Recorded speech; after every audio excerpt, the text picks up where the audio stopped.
"Mom, you should be thankful we even still pick up the phone for you," said Robert, my only son, using that condescending tone he had adopted with me over the last few years. His words were cold, detached, as if I were a problem to be managed, not the mother who had sacrificed everything for him. I fell silent, gripping the receiver so tightly my knuckles turned white, while I heard Chloe, my daughter-in-law, let out a quiet giggle in the background. It was a laugh that told me everything I needed to know about what they truly thought of me. "Thankful?" I finally repeated, my voice barely a whisper. "For what, exactly?" "For everything we're doing for you," he replied, his impatience palpable. "Managing your accounts, paying your bills, organizing your life. You wouldn't have to worry about a thing if you'd just let us handle it all." I wanted to remind him that for 40 years, I was the head accountant at a major hospital, that I had raised 2 children on my own after my husband passed away, that I had balanced family budgets through times of soaring inflation. But instead, I just took a deep breath. "I wasn't aware I needed to show gratitude for something you offered to do." "Mom," Chloe interjected, her voice sickly sweet, "you said yourself you were getting confused with all the numbers. We're just helping like you asked." But I had never said that. I had never asked for this help. It had started subtly a few months after I moved closer to them following my retirement. First, it was the suggestion to put my bills on auto pay. Then came the idea of a power of attorney, just for emergencies, they'd said. After that, there were papers to sign during Sunday lunch, always presented in a rush, always when I was distracted. "I'm going to hang up now," I replied, my voice surprisingly calm. "We'll talk later." When I put the phone down, the house felt overwhelmingly silent. I made a cup of tea and sat at the kitchen table where I had helped Robert with his homework so many times, where I had planned birthdays, calculated budgets, and written cards to my late husband, Charles. What hurt the most wasn't their distrust in my abilities, but the cruelty disguised as care.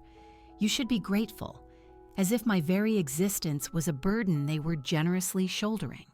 The next morning, I called the bank. After navigating a series of security questions, the clerk informed me that my mailing address had been changed 6 months ago. All my statements were now being sent directly to Robert and Chloe's address in Chicago. "And are there any automatic transfers set up on my account?" I asked, trying to control the tremor in my voice. "Yes, ma'am. There's a monthly transfer to a joint account in the names of Robert and Chloe Morrison. It started in February. The amount she mentioned was nearly half of my monthly pension. Money I had no idea was being withdrawn, month after month, silently slipping away. "Was that authorized by me?" I asked, already knowing the answer. "Yes, ma'am. It was approved digitally through your online access." I then remembered an afternoon 3 months prior when Robert came over to help with the computer. He stood behind me, guiding me on where to click, what to approve. "It's just to update the security system, Mom, trust me." And I had trusted him. How could I not trust my own son? After hanging up, I stared out the kitchen window at the garden. The hydrangeas I had planted last year were in full bloom, strong and vibrant. I had grown them from scratch, carefully, patiently, just as I had raised my son, just as I had built my life. In that moment, something shifted inside me. It wasn't rage. Not exactly. It was more like waking up from a long, hazy dream. I saw with crystal clarity what was happening. It wasn't protection. It was appropriation. It wasn't care. It was control. And I realized I had a choice. I could continue to be the docile, grateful mother they wanted me to be, slowly fading away as they managed my life into the ground, or I could show them exactly who I was. The woman who survived the loss of her husband at 43, raised 2 children alone, worked 2 jobs to pay for college, and became the first woman to reach the position of Chief Financial Officer at the Oak Ridge General Hospital. The next day, I put on my best clothes, a navy blue suit I reserved for special occasions. I applied lipstick and took a taxi downtown. My destination wasn't the local bank branch, where Robert had kindly helped me set everything up. It was the central bank in the city where I had opened my first account 4 decades ago. It was time to take my life back, one document at a time. The bank manager, Mr. Davies, was a man in his 50s with kind eyes behind thin-rimmed glasses. He listened to my story attentively, without interruption, occasionally taking notes. Unfortunately, Mrs. Morrison, what you're describing is far more common than we'd like, he said when I finished. It's called elder financial abuse, and we've seen a significant increase in recent years. Abuse. The word hit me like a slap. It was ugly, harsh, definitive, but it was accurate. What can I do? I asked, keeping my voice steady. We can start by blocking the automatic transfers and revoking the digital access your son has to your account. We'll issue new cards and passwords and change the mailing address back to yours. He hesitated, adjusting his glasses. I must warn you, your son will likely be notified of these changes by the system. Let him be notified, I replied, feeling a determination I hadn't experienced in years. I have nothing to hide. While Mr. Davies worked on the computer, implementing the changes I had requested, I thought about how I had reached this point, how my son, that little boy I had cradled in my arms, had transformed into someone capable of treating me this way. It was gradual, I realized. It began shortly after I moved closer to them, 3 years ago. Little comments about me getting dates mixed up, exaggerated concerns when I forgot something trivial, small offers of help that, in hindsight, were the first steps toward taking over. There we go, Mrs. Morrison. All done, Mr. Davies said, pulling me back to the present. Your new card's PIN will arrive in a separate mailing. We've also blocked any attempt to access your account without your physical presence and identification here at the branch. He handed me a card. This is Dr. Catherine Shaw, a lawyer specializing in elder rights. I strongly suggest you consult her. She can assist with other protective measures that go beyond what we can do here at the bank. I thanked him and put the card in my purse. On the way home, I felt a strange mix of relief and sorrow. Relief for having taken the first steps to reclaim my autonomy. Sorrow because those steps were necessary. The phone was already ringing when I walked into the house. Robert's name flashed on the screen. I let it ring. It rang again 10 minutes later, and again. On the 6th call, I finally answered. Mom, what the hell did you do? His voice was trembling with rage. I just got notifications from the bank saying my access to your account has been revoked and the transfers canceled. Yes, I replied calmly. I made some changes today. Changes? You can't just do that. We had an agreement. What agreement, Robert? The one where you transferred my money to your account without telling me? Or the one where you changed my mailing address so I'd never see my own bank statements? Silence on the other end. Then his voice changed, adopting that placating tone I was beginning to despise. Mom, you're confused. We talked about this, remember? You agreed it would be simpler if we managed everything for you. I never agreed to that, I responded firmly. I never agreed to you taking half of my pension every month. I never agreed to you hiding my bank documents from me. It's for your own good, he finally burst out. Do you think you can handle everything alone at your age? You didn't even notice what we were doing for 6 months. His brutal honesty was almost refreshing. Finally, the real face behind the mask of concern.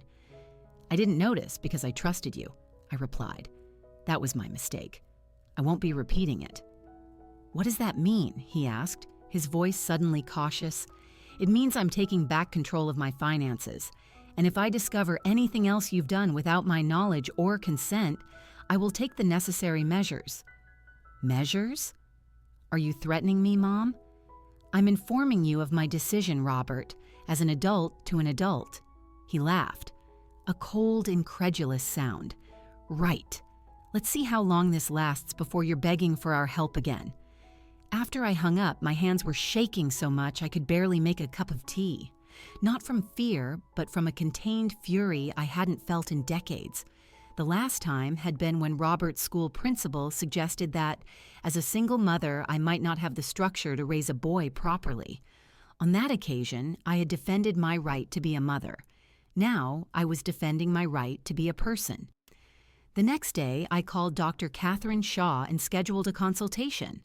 While waiting for the appointment, I began to systematically investigate what else Robert and Chloe had done without my knowledge. I went through drawers, folders, old documents. What I found left me cold. The deed to my house in Springfield, which Charles and I had bought 30 years ago with so much sacrifice, now included Robert's name as a joint owner. My life insurance policy, which originally had both my children as equal beneficiaries, now listed only Robert and Chloe. Even my funeral plan had been altered, from a traditional burial as I wanted to a quick, cheap cremation. It was as if they weren't just robbing me in life, but also erasing my wishes for after my death. As I organized these documents into a folder, the phone rang. It was my daughter, Laura, who lived in another state. "Mom, what's going on?" "Robert just called me saying you're acting strangely, making accusations." I took a deep breath. It was time to bring more light to this situation. "Laura, your brother has been transferring my money to his account without my knowledge. He altered documents for my house and insurance without consulting me. When I found out and confronted him, he said I should be grateful he still answers my calls." Silence on the other end of the line. Then her voice came, low and worried.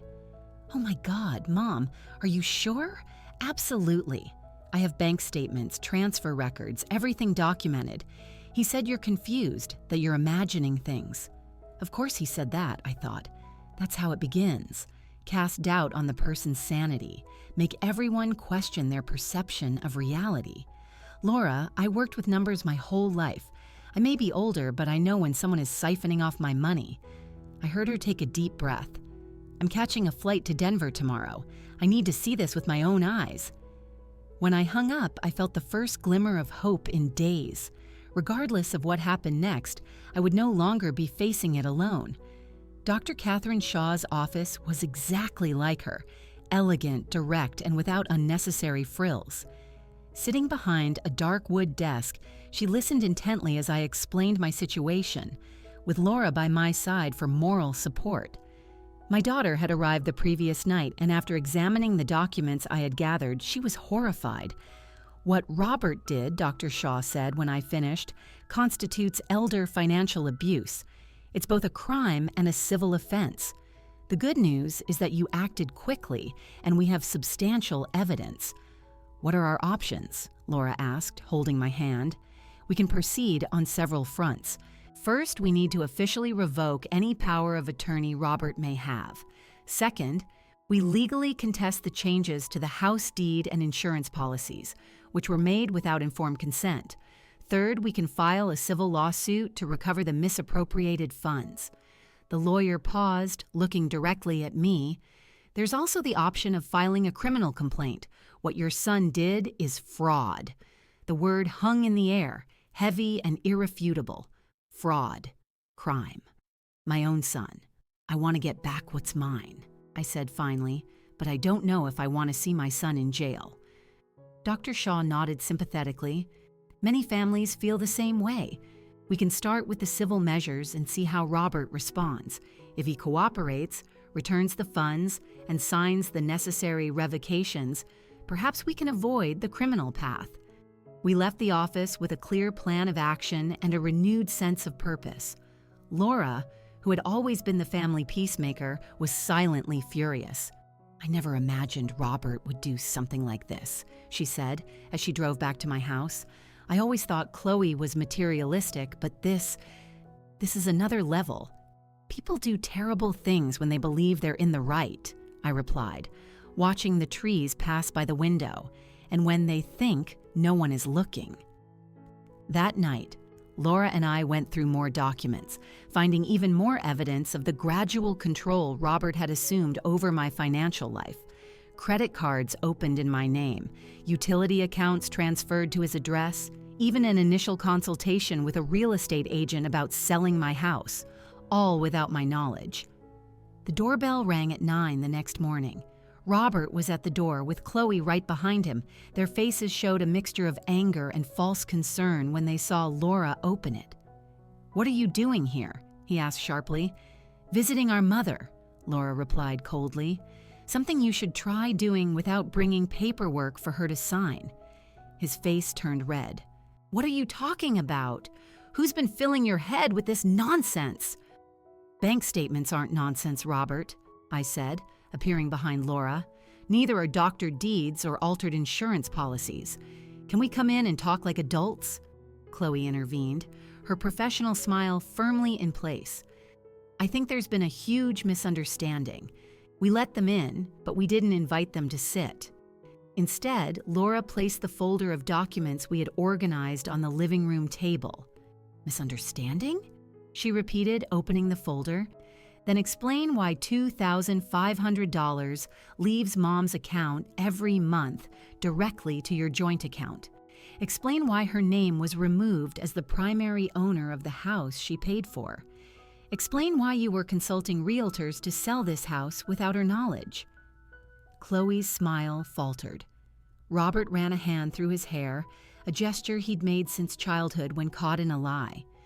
We were organizing things for the future, he said, his voice lower now. Mom is getting older. She needs supervision. The financial arrangements were just to ensure everything was in order. What order? I asked, keeping my voice calm. The order where you control everything and I have no access to my own accounts? The order where you can decide to sell my house behind my back? We weren't going to sell without telling you, Chloe exclaimed. We were just exploring options for when you need more intensive care. And when would that be? Laura asked. When you decided it was time? When the house was worth more? When you needed the money for something? Robert took a step forward, pointing a finger at Laura. You have no right to question our intentions. You're miles away showing up once a year for Christmas, while we're here looking after her daily. Looking after her or looting? Laura shot back. Enough. My voice cut through the argument. They all turned to look at me, surprised by the volume and force. I am not a child for you to fight over. I am an adult with all my rights and mental faculties, and I am informing you both, I said, looking directly at Robert and Chloe, that I have hired a lawyer. I want all my money back. I want my name restored as the sole owner of the house. I want all powers of attorney and authorizations revoked. Robert paled. You hired a lawyer? Against your own son? Against people who abused my trust, I corrected. The fact that one of them is my son only makes it more painful, not less wrong.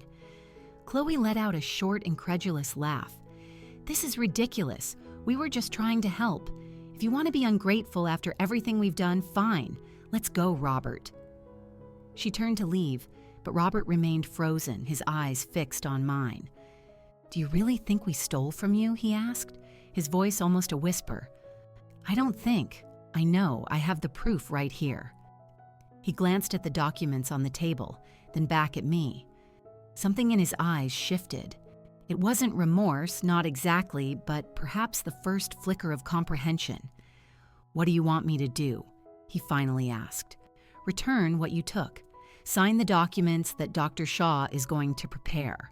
Respect my autonomy from now on. And if I don't, then we will see a judge, I replied simply, and all this evidence will be presented in court. Chloe, who was at the door, took a few steps back. You're bluffing. You wouldn't sue your own son. I looked at her with a calmness that surprised even me. Try me. After they left, Laura hugged me tightly. Mom, you were incredible. I returned the hug, feeling the trembling in my legs now that the adrenaline was starting to subside. I'm tired of being seen as weak just because I'm old. Tired of pretending I don't see what's happening for fear of making trouble. You were never weak, Laura said. You were just too kind. There's a difference. That night, while Laura slept in her old room, I stood on the balcony looking at the stars. I thought about Charles and what he would say about all this. He always had a complicated relationship with Robert. He loved him deeply, but was often frustrated by his selfishness. You have to be tougher on him, Charles used to say. Or one day he's going to think the world owes him everything. It seemed that day had come. and Robert had decided I was the first creditor to be collected from. The following weeks were a whirlwind of meetings with lawyers, sworn statements, and document reviews. Dr. Shaw worked with impressive efficiency, sending formal notification letters to Robert and Chloe, the bank, the insurance companies, and the property registry. The important thing now is to establish a clear record of your objections to everything that was done without your informed consent, she explained. This strengthens our case whether we settle or go to court. Laura extended her stay for another week, helping to organize papers and serving as a witness for new documents. Before she left, she introduced me to a friend who worked as a social worker, specializing in elder care. Martha can help connect you with support groups, Laura explained. People who have been through similar situations. Initially, I balked at the idea. I didn't see myself as a vulnerable senior in need of a support group, but after Laura's gentle insistence, I agreed to at least meet Martha. It was one of the best decisions I made. Martha was an energetic woman in her 50s, with a contagious laugh and zero patience for sentimentality. "What your son did is criminal," she said bluntly in our first meeting, "but unfortunately, it's also incredibly common. You are not alone in this battle." She invited me to a meeting of what she informally called the Resistance Club, a group of seniors who had faced or were facing financial abuse by family members. At first, I sat silently in the circle, listening to stories that resonated painfully with my own. A 75-year-old woman whose nephew had mortgaged her house without her knowledge. An 83-year-old man whose son had emptied his retirement savings. A 70-year-old widow whose daughter had sold her family jewelry while she was in the hospital. "The worst part isn't the money," said Vera, an elegant 81-year-old lady who would become one of my closest friends. "It's the betrayal. It's hearing you should be grateful when we question things. It's being treated like incompetent children by the very people we raised." I nodded, feeling tears well up in my eyes for the first time since it all began. Until that moment, I had been so focused on action, on practical responses, that I hadn't truly processed the emotional pain of the situation. My son said I should be grateful he still answers my calls, I shared, my voice trembling, as if it were an extraordinary favor, not basic human decency. Vera placed her hand on mine. "And what did you say back?" At the time, nothing. I was in shock, but now I'm responding with action. A small smile appeared on her face. "Good. The best answer to 'you should be grateful' is to show them exactly what you're capable of." The group became my sanctuary in the months that followed. There, I didn't need to explain or justify my pain. Everyone understood. They had all experienced that toxic mix of infantilization and exploitation that seemed specially reserved for the elderly.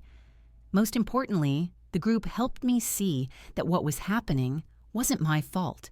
It wasn't the result of some failure of mine as a mother.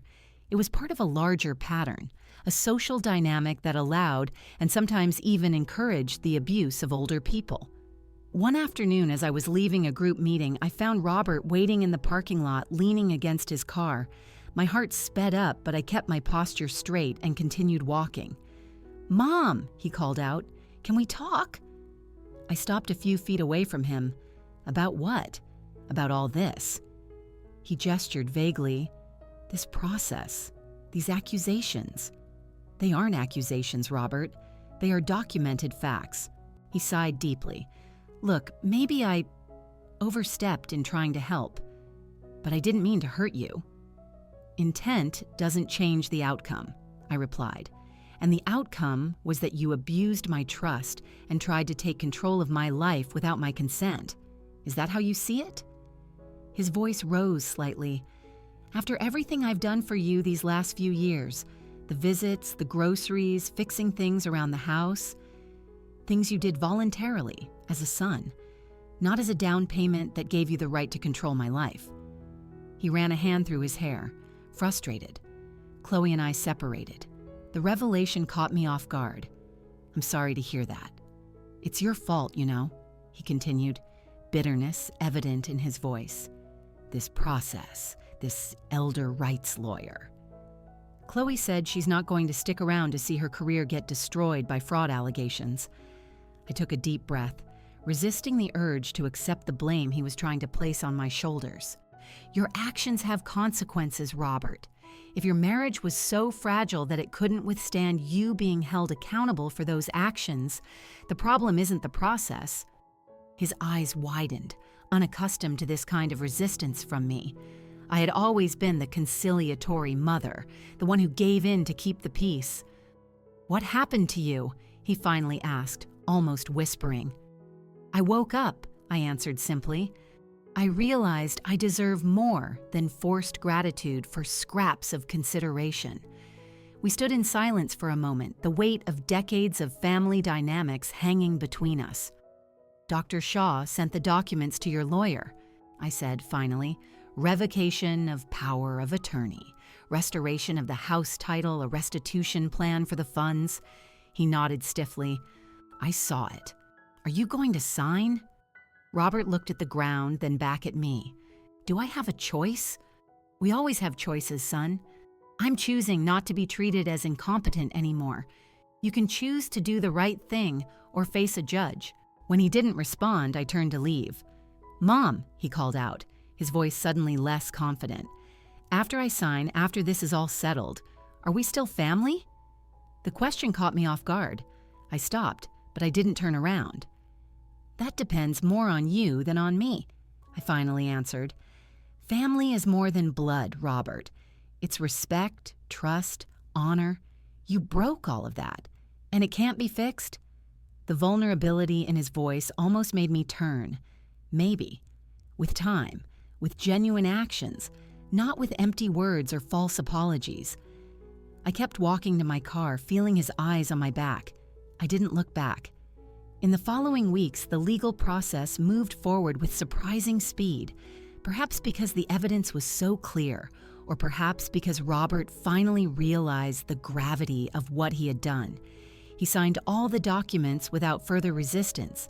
The deed to my house was restored, with my name as the sole owner. The automatic bank transfers were formally canceled, and Robert agreed to a restitution plan for the funds he had siphoned off. The insurance policies were corrected, and the powers of attorney revoked. "This is a quicker resolution than many cases I see," Dr. Shaw commented in our final meeting. "Usually there's much more resistance, especially from children who genuinely believe they are acting in their parents' best interest." "Robert knows what he did," I replied. Deep down, he always knew. I left her office with a sense of finality, but not triumph. There were no real winners in this situation. I had regained my financial autonomy, but at an immense emotional cost. A distant son, a relationship perhaps irreparably damaged. At the group meeting that week, I shared the resolution of my case. "It's a victory," said Martha, the coordinator. "We have to celebrate every victory, even the bittersweet ones." Vera, who had become my confidant, squeezed my hand. "How do you feel?" "Empty," I admitted. Relieved, but empty. "That's normal," she replied. "You're grieving, not for the loss of money or property, but for the loss of the illusion that your child would never hurt you that way." Her words resonated deeply. That was exactly it. Grief. Grief for the relationship we thought we had, for the trust I believed existed, for the security of knowing my son saw me as a whole person, not just a burden or a resource. "When my daughter did something similar," Vera continued, "I spent months wondering where I had failed as a mother. What could I have done differently so she wouldn't grow up believing she had the right to make decisions for me, to treat me like an incompetent child?" I nodded, recognizing my own thoughts in her words. "And did you come to any conclusion?" I asked. "Yes," she replied with a small smile. I concluded that the question was wrong. It wasn't about what I had done as a mother. It was about the choices she made as an adult. About a society that normalizes disrespect for the elderly, about a system that confuses aging with incompetence. After the meeting, I walked to the nearby park and sat on a bench, watching the children on the playground. Young parents watched attentively, helping when necessary, but mostly allowing the little ones to explore on their own, even if it meant occasional tumbles and scraped knees. That was how I had tried to raise Robert and Laura, giving support but allowing independence, helping but not controlling. Where had it gone wrong with Robert? My phone rang, interrupting my thoughts. It was Laura. "How are you, Mom?" Her voice sounded worried, even from miles away. "I'm okay, honey. The documents were all signed. Legally, it's all resolved, and emotionally..." I hesitated. "Complicated. I have good days and tough days." "You did the right thing," she reassured me. "What Robert did, I can't even imagine how he thought that was acceptable." "He thought I wouldn't notice," I replied. "Or worse, he thought I should be grateful for his help, even when that help was exploitation." We were silent for a moment, the gravity of the situation hanging between us. "Robert called me yesterday," Laura said finally. My heart skipped a beat. What did he want? To talk about you, actually. He seemed different, less defensive. He said he's starting therapy. "Therapy?" I repeated, surprised. "Yeah. Apparently, the divorce and this whole legal process forced him to face some things about himself. He mentioned the therapist suggested he might have unresolved issues with money and control." I closed my eyes for a moment, absorbing this information. Robert in therapy, confronting his inner demons. It was more than I had expected, honestly. "He asked if I thought you'd be willing to talk to him at some point," Laura continued. "Not now, but maybe in the future, when things hurt less." "What did you say?" "I said that was entirely up to you, that you had every right to set boundaries after what happened." I smiled slightly, grateful for my daughter's steadfastness. "Thank you for respecting that." "Always, Mom. You deserve respect. Not forced gratitude, but genuine respect." After hanging up, I continued to sit on the bench, watching the clouds go by. The idea of Robert in therapy, acknowledging his problems, was a small ray of hope in a previously completely overcast sky. It didn't mean everything was forgiven or forgotten. It didn't mean trust could be instantly restored. But it was a beginning, a hesitant first step on a long road. In the months that followed, I focused on rebuilding my life, not just financially, but socially and emotionally. I continued attending the support group where I found not only understanding, but true friendships. I started taking watercolor classes at the local community center in my town, a suburb of Denver, something I had always wanted to try but never found the time for during my working years. I joined a book club at the library. I volunteered once a week at a children's literacy program, where my experience was valued, not dismissed. Slowly, I rebuilt a sense of purpose and identity separate from just being a mother or a widow. I became Eleanor again, whole, capable, alive. One afternoon, 3 months after the legal resolution, the doorbell rang. I opened the door to find Robert standing there, holding a small vase of violets, my favorite flowers. "Can I come in?" he asked, without the defensive tone that had characterized our recent interactions. I hesitated for a moment. Then I opened the door wider, for a quick coffee. As I prepared the coffee in the kitchen, I watched him look around the living room, noticing the changes I had made. The new watercolors on the walls, the reading nook I had created by the window, the absence of the family photos that once dominated the space. "Your house looks different," he commented when I returned with 2 mugs. "I'm different," I replied, sitting in the chair opposite the sofa where he was. He nodded, accepting the mug I offered. "Laura told me you're painting now. Watercolor. I'm not very good yet, but I'm enjoying the process." We sat in an uncomfortable silence for a few moments, both aware of the chasm between us. "I'm in therapy," he said finally. "Twice a week." Laura mentioned it. "How's it going?" He looked down at his mug, hard, revealing. "I'm discovering patterns. Things about myself I didn't want to see." I waited, giving him space to continue. "The therapist thinks I have issues with money and control. that I use them as substitutes for genuine emotional connection. He paused, swallowing hard. Apparently, it's common in people who grew up with financial insecurity.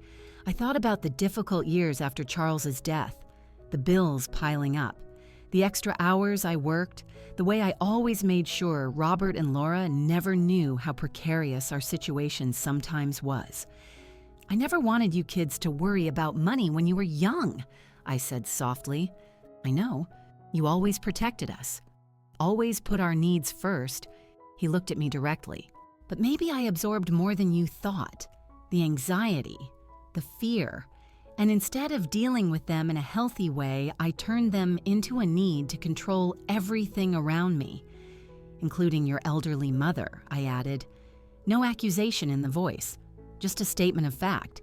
He nodded, shame evident on his face. Including you. The irony is, I always told myself I was protecting you, taking care of you. But really, I was trying to control something that scared me.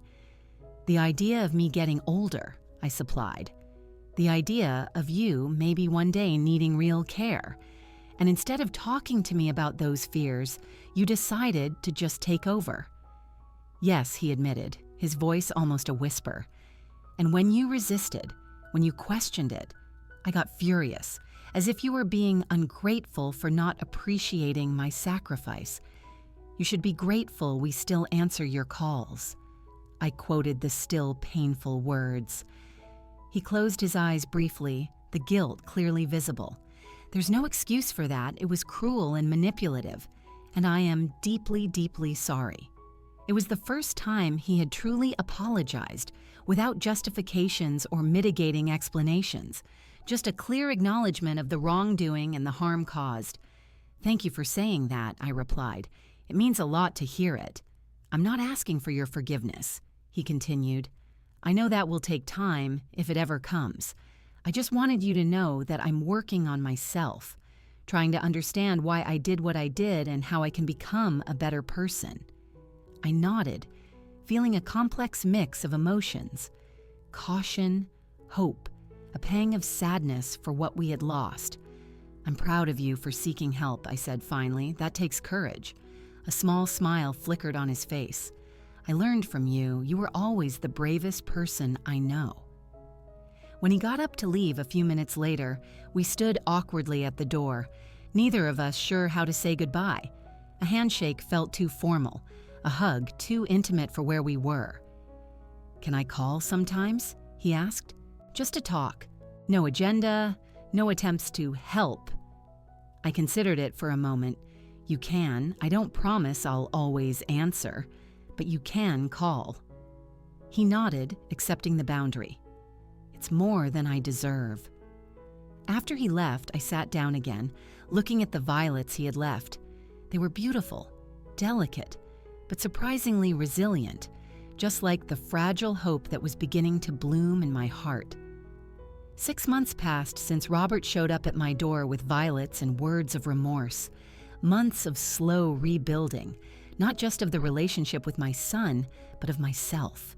The journey wasn't linear. There were days when the anger returned, fresh and sharp, when I remembered his cruel words or the betrayal of trust. Days when I declined his calls, needing space to process my own feelings. But there were also days of progress. Cautiously honest conversations, small moments of reconnection, a shared meal at a neutral restaurant, a visit to the cemetery on the anniversary of Charles's death, where we stood side by side in respectful silence. On one of those afternoons, as we were walking through the park after a tense but civil lunch, Robert asked something that caught me off guard. "Do you think you'll ever trust me again, Mom?"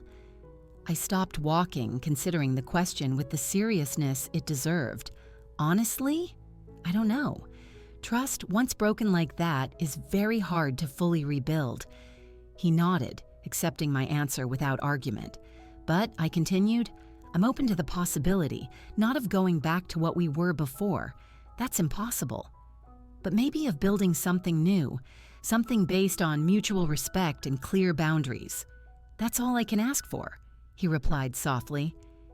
In the therapy I had started myself, a suggestion from the support group that I initially resisted, but for which I was now deeply grateful. I was working to process not just the recent betrayal, but lifelong patterns.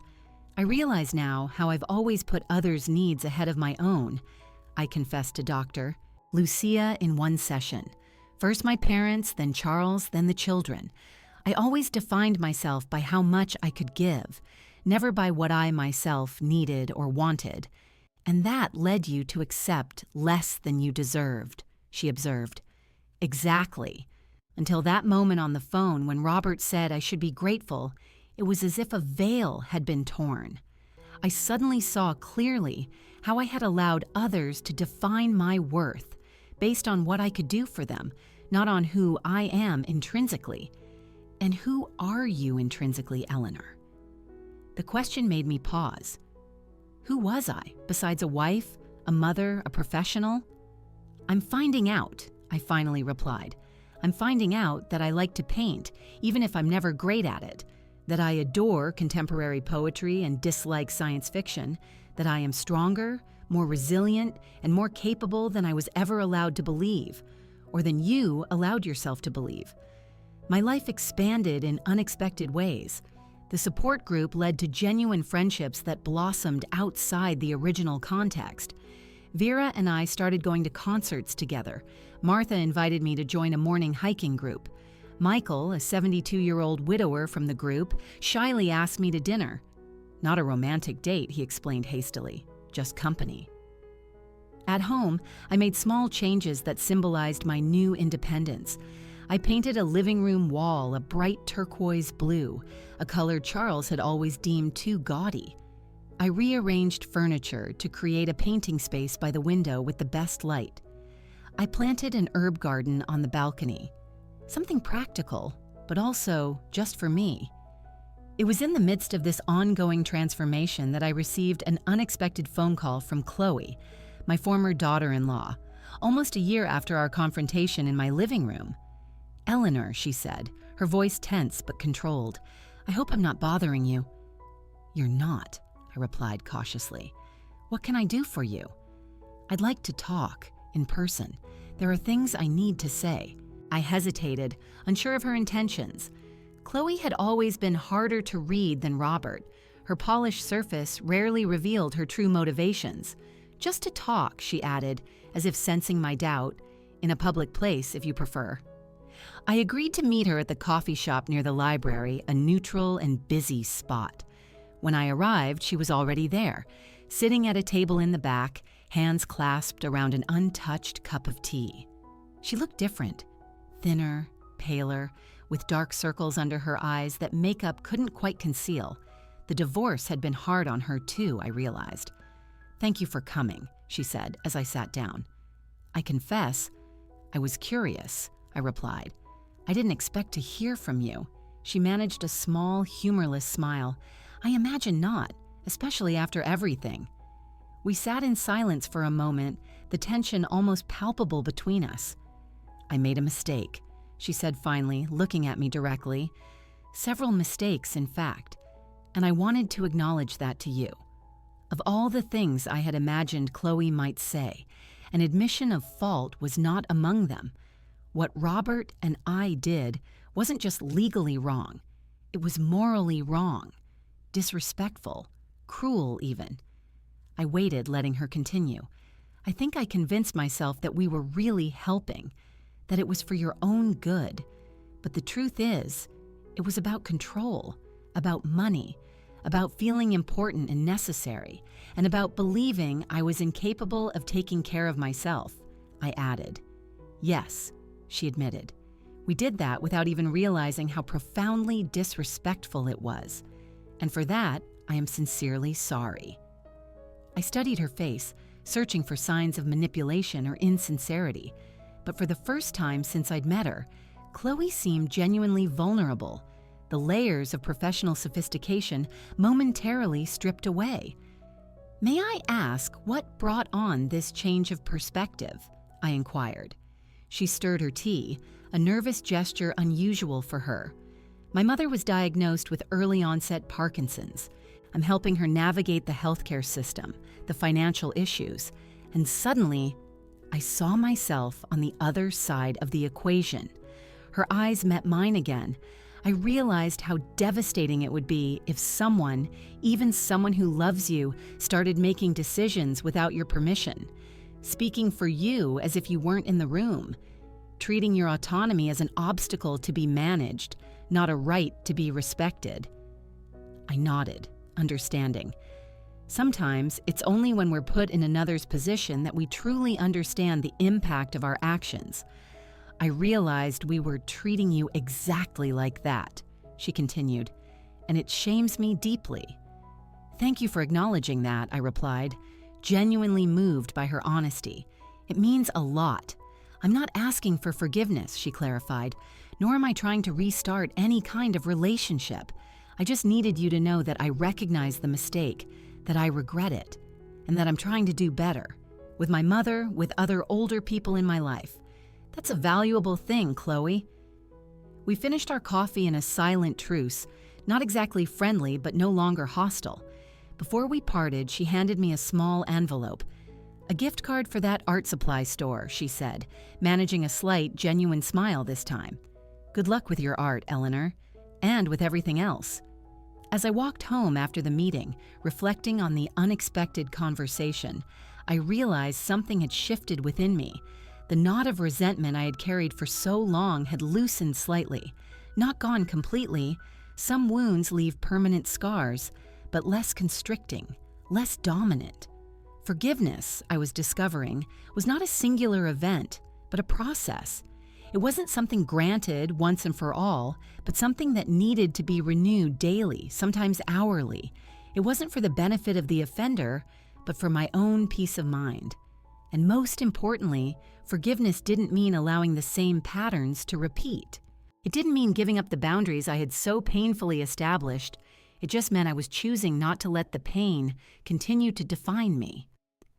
That evening, sitting on my balcony as the sun set, I painted with the new watercolors bought with Chloe's gift. Not a landscape or a still life as usual, but an abstract portrait of myself. Not as others saw me, but as I had finally learned to see myself. Strong, worthy, whole. A woman who no longer needed to apologize for taking up space in the world.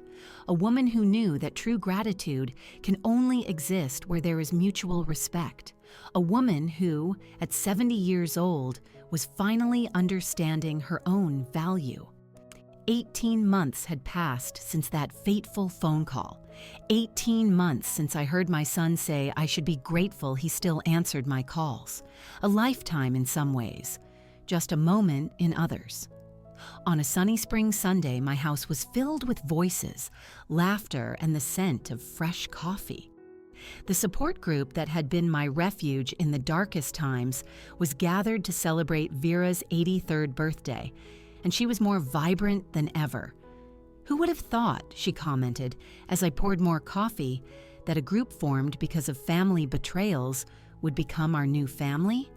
I looked around the room, at Martha, at Michael, at the other members of the group who had become dear friends, people who understood, without need for explanation, the complex path we had all walked, people who would never ask why we weren't grateful for the treatment we received. The family we choose, I replied, raising my cup in a toast. The doorbell rang and I went to open it, finding Laura at the door with her husband and children. Behind them, more hesitantly, stood Robert. "Hope you don't mind," Laura said, hugging me. "We ran into Robert in the driveway. He said you'd invited him for lunch, too." "I did," I confirmed, opening the door wider. "Come on in, all of you." The last few months had brought gradual changes in my relationship with Robert. Not a complete reconciliation. Some wounds were too deep to ever fully heal, but a careful rebuilding, brick by brick. His therapy continued. So did mine. Sometimes we did joint sessions, untangling decades of complicated family dynamics under the patient guidance of a therapist. As I entered the living room, introducing my biological family to my resistance club, as Martha jokingly called our group, I felt a strange sense of completeness. Not because everything was perfect, far from it, but because every person in that room represented an important part of my journey. Vera, who taught me that resistance wasn't just about surviving, but thriving. Martha, who showed me it's never too late to discover new aspects of yourself. Michael, whose friendship had blossomed into a companionship neither of us expected in our golden years. Laura, whose unwavering loyalty had been my bedrock in the toughest moments. Her children, my grandchildren, who reminded me that life goes on, constantly renewing itself. And Robert, my son who had done terrible things for complicated reasons. My son who was fighting to be better, to understand his own demons. My son who had learned, painfully, that love without respect isn't love at all. While everyone chatted, mingling with initial curiosity and then with growing animation, Robert approached me in the kitchen, where I was preparing more snacks. "It's an interesting group," he commented, nodding toward Vera and the others. "They seem to really appreciate you." "They know me," I replied simply. "Not just the idea of me, or the version of me they wish I was. They see me as I am." He nodded, helping me place the snacks on a tray. "I'm trying to do that too. To see you as you are, not as I thought you needed me to be." I looked at him, this grown man who was once the little boy who held my hand so tightly on the first day of school.